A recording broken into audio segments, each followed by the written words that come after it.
Today's video is about Undertale, so if you've not played this game yet, stop watching the video right now and go and play Undertale. This video will be there for when you're finished, but seriously, this game is best played knowing as little as possible about the story, the characters, and the encounter, which are three things that I will be spoiling a lot of. So, stop watching this, go play Undertale, spoilers ahead. Games are a fundamentally different medium for telling stories than any medium that has come before. Sure, movies, television shows, comics, podcasts, and books all employ radically different story techniques, but they are all fundamentally the same thing. At their core, these mediums bring people along to view the story that they have to tell. Games, on the other hand, make the player a part of that story through their interactivity. When you read a book, there is nothing that you can do that will affect what happens within the book. The same goes for movies, television, and the other formats I mentioned.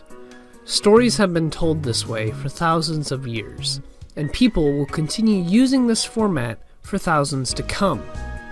But, when you sit down to play a game, you have some amount of control over the narrative. Both styles of storytelling provide many different advantages and disadvantages, but today we're going to discuss how Undertale uses its mechanics for characterization. Without further ado, let's begin. Characters are one of the most important elements of a story, so it is important to get them right. Characterization is used by writers to inform the player about the personality of their characters. Storytellers use a variety of methods to develop their characters. Dialogue is used across all forms of media, as well as character descriptions and many other techniques, but because of the interactive nature of games, they have access to characterization techniques that aren't available in other forms of media. This is where Undertale comes in. Undertale does a lot of things right, but one of its greatest achievements is the creation of a memorable cast of compelling characters. Toby Fox has placed his characters at the center of the experience, and he uses a lot of characterization methods to inform the player about these characters. Dialogue and text box descriptions are some of the primary methods which Toby Fox uses to develop the personalities of his characters. What makes these characters great, however, is that Toby Fox uses the mechanics of Undertale to further characterize his characters. The use of mechanics for characterization is a bit more complicated than other forms of characterization, so let's analyze how Undertale pulled it off. The first lesson that Undertale teaches us about characterization through mechanics is that, in order to be able to use your mechanics to build character, the player must first understand those mechanics. To illustrate this, let's look at the encounter with Doggo. Doggo is the first encounter in the game that utilizes blue attacks, which can only be avoided if the player is not moving. This encounter serves as a tutorial introducing the players to blue attacks, but Toby makes a clever design decision for this encounter. Instead of putting up a sign directly telling the player, "Don't move through blue attacks," he found an in-universe method to introduce this mechanic to the player by tying it to Doggo's character traits. He uses other details to clue the player into the fact that Doggo can only see moving objects, such as the dialogue and how he nervously darts his eyes back and forth suspiciously. This characterization would be hollow if it was not represented mechanically. When the fight actually begins, Doggo only uses one attack. A blue sword swipes across the screen, and if the player doesn't do anything during this attack, they won't take any damage. Since the mechanics of Doggo's fight and his personality align, the player intuitively understands how blue attacks work very quickly, and they understand on a mechanical level what it is like to be Doggo. Since his only attack requires the player to move for it to work, the attack is literally avoidable if the player does absolutely nothing. This gives the player insight into how weak Doggo is because of his disability. And this aspect of his character is held up by how he is represented mechanically. If his attacks were just like any other monster, but he still retained his other traits, the player wouldn't be given this insight about Doggo, or it would be significantly reduced. This encounter also wouldn't work if the player didn't understand the mechanics of the game. Since Toby Fox wastes no time teaching the player about the combat system, he has the freedom to use it in expressive ways to develop character. The second lesson we can learn from Undertale is that characterizing a character using mechanics is an effective use of show, don't, tell. In literary theory, show, don't, tell is the idea that a writer shouldn't directly state to the reader what something is like. Instead, they should show the reader through actions, senses, feelings, and other subtle descriptors. In other words, don't tell me the moon is bright. Show me the glint of light on broken glass. Directly telling the reader what someone is like can come across as empty-handed, and it robs the player of the chance to interpret what something means for themselves.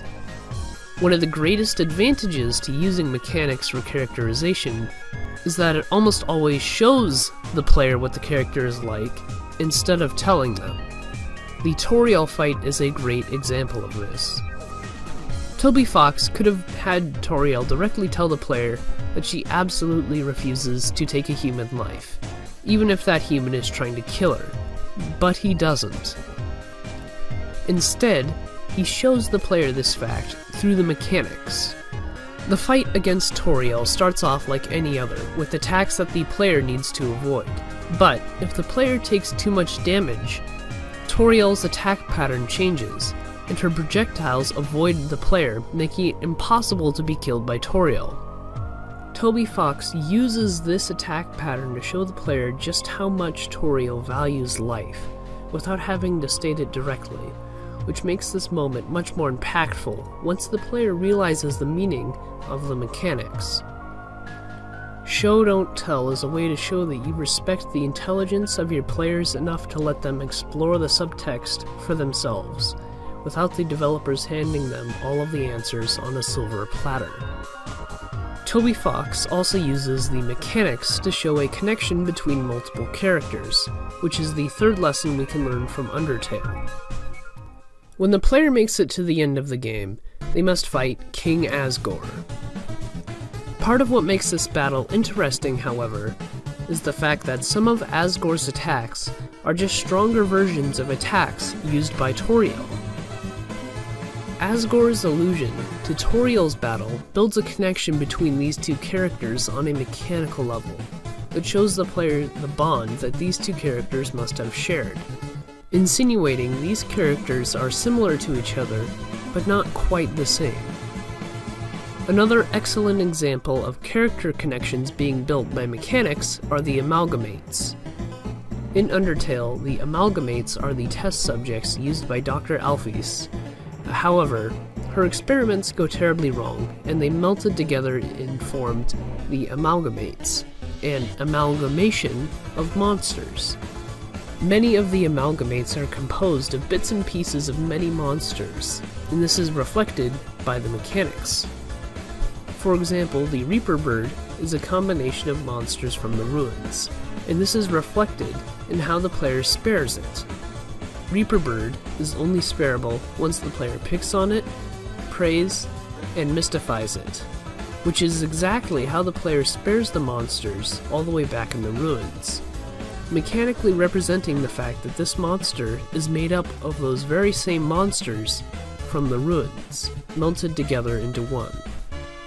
On the other hand, giving different characters different sets of mechanics can make the character feel distinct from the others, which is Undertale's fourth lesson.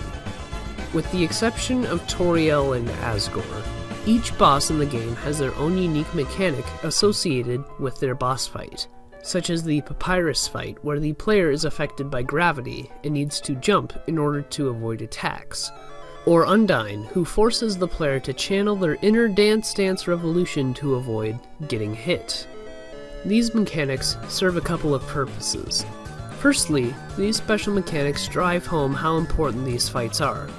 This is not just another Frogget or Aaron. This is an enraged fishwoman pouring all of her energy into defeating you. Each boss fight is unlike anything else the player has seen before, which makes them stand out and feel special. Secondly, they also serve to build up the character of these major characters.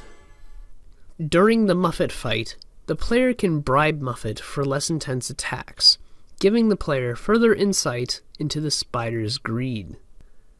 The fight which most exemplifies this is the Mettaton fight, which in my opinion is one of the best fights in the game when it comes to characterization through mechanics. The Mettaton fight is televised, and throughout the fight, taking certain actions will raise or lower the ratings, and this gives insight into Mettaton's personality and also his audiences. Eating a steak in the shape of Mettaton's face significantly increases ratings, which reflects Mettaton's vanity, and also shows the audience's mania for their star. Toby Fox even included 3 special actions the player can take that all tie into the rating system. The player can pose for the camera, which gives a ratings boost proportional to the amount of damage that they have taken. So posing when you still have strength isn't as dramatic as a sweaty, bloody pose. The player can also boast, which increases ratings dramatically, but the player loses ratings if they were to take a hit. Or the player can do a heel turn, which increases ratings for violence, because apparently the audience is a bunch of sadistic creeps that enjoy watching a kid get murdered by a giant robot. Not enough child murder in the early part of the episode, but the part where the kid eats the steak of Mettaton's face makes up for it. 7 out of 10. This fight builds the character of Mettaton through the rating system because it gives an audience reaction to every action the player takes, which in turn gives you insight into what they value and what they don't. There are many great examples of characterization through mechanics in Undertale, and the game is a wonderful example of the strength games have when telling a story. Instead of cramming the game full of cutscenes and cinematic set pieces, Undertale embraces what makes games special in order to tell a story that is touching, powerful, convicting, and only possible for a game to tell. That is one of the reasons why Undertale is one of my favorite games of all time.